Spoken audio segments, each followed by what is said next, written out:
dia, pessoal. A gente vai entrar hoje numa fase que é considerada uma das mais ricas da história do cinema. Indiscutivelmente, historiadores apontam a última década do cinema mudo, que seria a partir de 1920, como uma das fases mais criativas e revolucionárias em termos de linguagem, de expressões artísticas, de movimentos muito ousados.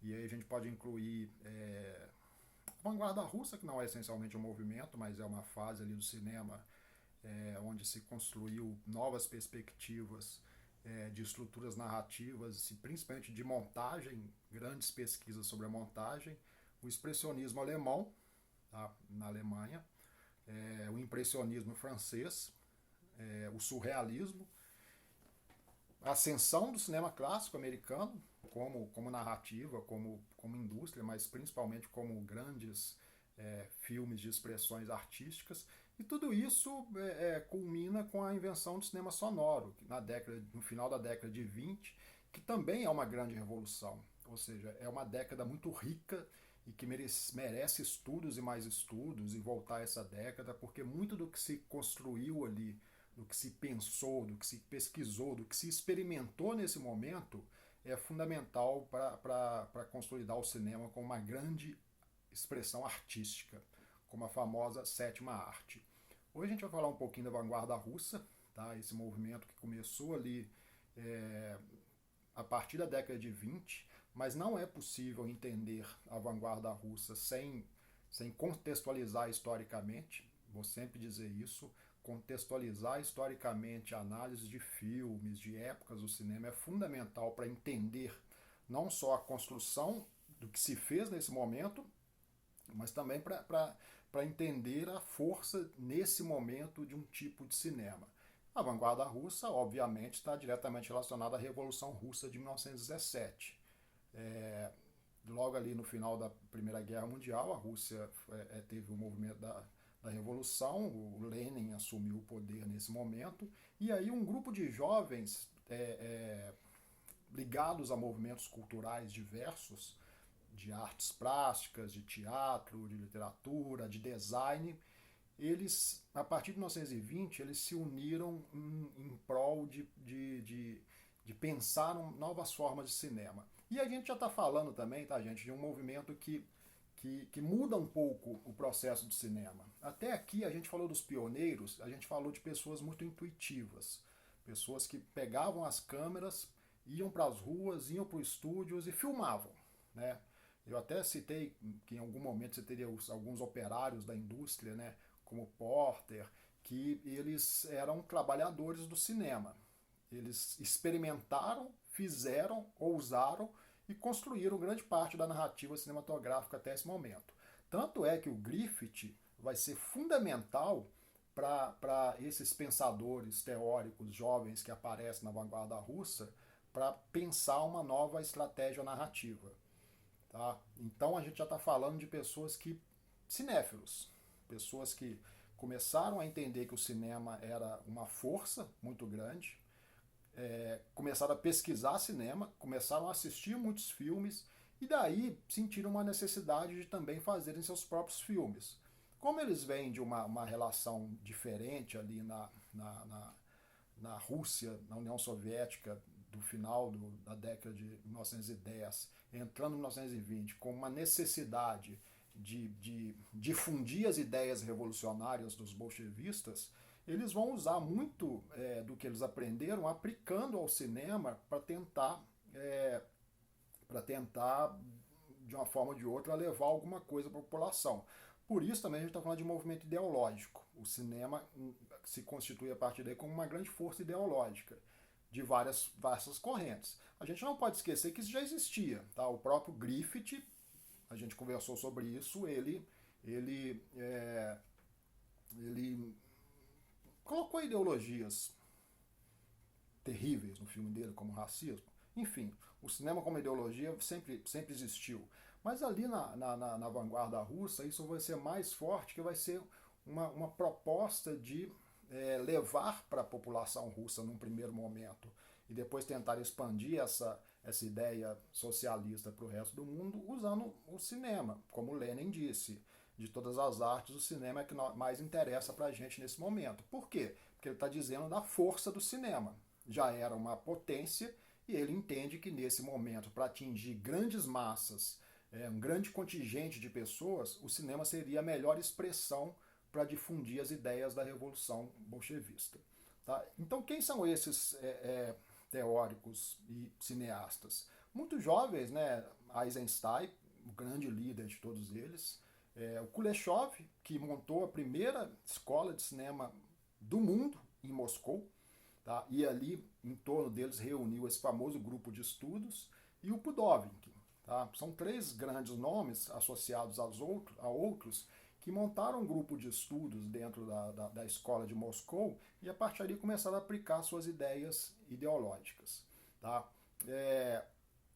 Eu vou citar alguns exemplos de alguns filmes, porque no texto que eu postei para vocês acho que está muito claro essas questões do início desse grupo de estudos, mas de uma forma ou de outra, o mais importante para esse grupo de estudos nesse primeiro momento eram as chamadas teorias da montagem.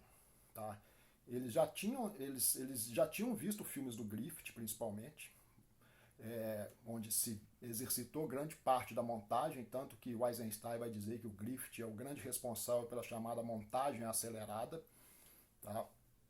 E aí eles vão evoluir em cima das teorias e das pesquisas que o Kuleshov fez, que ficou conhecido como o efeito Kuleshov. Tá? Que, ou seja, no cinema, uma imagem isolada, separada do contexto, ela não diz nada. É a imagem do rosto de um ator. Ele pode tentar expressar qualquer coisa que você vai continuar vendo o rosto do ator e não vai conseguir não vai conseguir imaginar ou elocubrar o que ele está querendo passar a expressão daquele. Ou seja, a montagem seria a justaposição de planos, que isso já estava definido pelo cinema clássico americano. Então, o que vai determinar para o espectador a formação do sentido daquela imagem é o que vem antes ou depois. Tá? Por isso a ideia do prato vazio, a ideia de um velório, de uma moça seminua, associado a essa expressão do ator, aí sim o espectador infere o tipo de sentimento que ele tem naquele momento, ou de fome, ou de desejo, ou de medo. Tá? Então isso é o chamado efeito Kuleshov, que foi feito numa pesquisa. A partir daí se criou as bases do que eles vão trabalhar, do que seria chamado cinema ideológico. Por quê? Porque aí o Eisenstein, principalmente, quando ele elabora a trilogia da guerra, a trilogia da Revolução Russa, que são 3 filmes lançados ali em 1925, 1907, o primeiro A Greve, o segundo Encoraçado Potemkin e o terceiro Outubro, ele insere vários símbolos ideológicos nesses filmes. E essa montagem ideológica, ou montagem de atrações, ou montagem intelectual que ele vai chamar, ela necessita efetivamente da participação do público, do espectador. Ela não funciona se o espectador não participar ativamente desse jogo narrativo. Tá? Então, pegando alguns exemplos dos 3 filmes, depois eu vou falar mais do Encoraçado Potemkin no próximo vídeo. A Greve, por exemplo, quando ele associa o famoso plano da matança de um boi sendo trucidado no matadouro com os trabalhadores sendo acuados pela polícia. Quando você intercala essas duas imagens numa montagem alternada, que o Griffith já tinha trabalhado muito bem, ou seja, ele leva para o cinema dele já essa característica que estava presente no cinema clássico americano. Ele alterna as imagens, uma imagem dos trabalhadores acuados pelas polícias nas ruas, com a imagem de um matadouro, de um boi no matadouro sendo trucidado. A leitura disso é exatamente o que o texto coloca, que os policiais são tão sanguinários quanto aquela pessoa que tá chacinando o boi. O Coppola, o Francis Ford Coppola, ele usou essa mesma imagem no final de Apocalipse, tá? Quando o coronel Kurtz está próximo de ser morto pelo soldado que faz toda aquela longa viagem até onde ele está refugiado, o Coppola também coloca, insere, alterna imagens do Kurtz sendo esfaqueado com um boi sendo trucidado no matador. Uma grande homenagem ao cinema do Eisenstein que se faz no filme Apocalipse Now. Tá? Então é só para vocês entenderem um pouco essas relações. No próprio filme A Greve tem um movimento que a gente pode associar como avançar e retroceder no movimento grevista. No início do filme, os trabalhadores estão ali na fábrica, no momento ali, organizando o movimento, refletindo, discutindo sobre o movimento, e eles andam numa progressão narrativa pelo ambiente que eles estão. Quando entra um chefe, possivelmente chefe deles, ali, e os repreende por aquele momento ali de conversa, de burburinho, eles retrocedem, mas o Eisenstein faz simplesmente retrocedendo o filme. Eles andam para trás. Tá? Essa imagem é importante, tá, gente? Porque tem duas coisas que a gente tem que analisar nessa imagem. Quer dizer, ele simplesmente retrocede a imagem. É como se ele exibisse o filme de trás para frente naquele momento e os trabalhadores voltam ao ponto de origem. Tá? Ou seja, o movimento retrocedeu. Agora é necessário parar agora para depois a gente avançar de novo. A gente tem que pensar muito, muito nisso. Ele faz isso simplesmente através de um sistema muito simples, que é avançar e retroceder o filme no projetor. Tá? Uma outra coisa importante nisso é porque o Eisenstein, nesse momento, ele já subverte algumas regras narrativas do cinema, que já estavam postas, principalmente pelos americanos. Que regras narrativas seriam essa? A continuidade narrativa, o filme não retrocede, o filme tem que andar, um plano leva ao outro, sucede ao outro, e assim a história avança. Tá? Você não pode retroceder, quer dizer, você não pode voltar, retroceder na imagem a um ponto. Isso seria uma subversão ou um erro clássico ali no cinema clássico americano de continuidade narrativa. O Eisenstein já não se preocupa com isso. Depois a gente vai ver isso no Encoraçado Potemkin também. O Eisenstein ele já começa a pensar que o cinema ele tem liberdade criativa.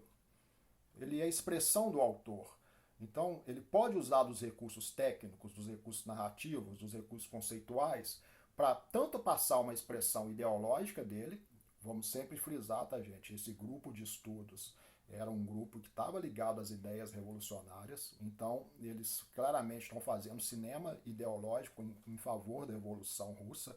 Hoje você pode ler isso até de uma forma diferente, mas naquele momento era isso que eles precisavam, era isso que eles queriam. E fazendo isso, eles conseguiram fazer grandes avanços na narrativa cinematográfica. Tá? Por quê? Porque eles já passaram a desconsiderar algumas normas clássicas que tinham sido impostas por um cinema inicial, no início ali da história do cinema, que estava preocupado em construir a narrativa, entreter o espectador, levar o espectador para as salas de cinema. Ainda talvez não tivesse preocupado ainda com o cinema como uma expressão artística, como uma expressão livre, como um cinema como uma obra do seu autor, do seu artista. E se é uma obra do seu autor, do seu artista, esse artista tem que ter liberdade criativa. Então isso ainda talvez não fosse permitido ainda aí nesse cinema chamado cinema clássico, que está se consolidando ainda como entretenimento.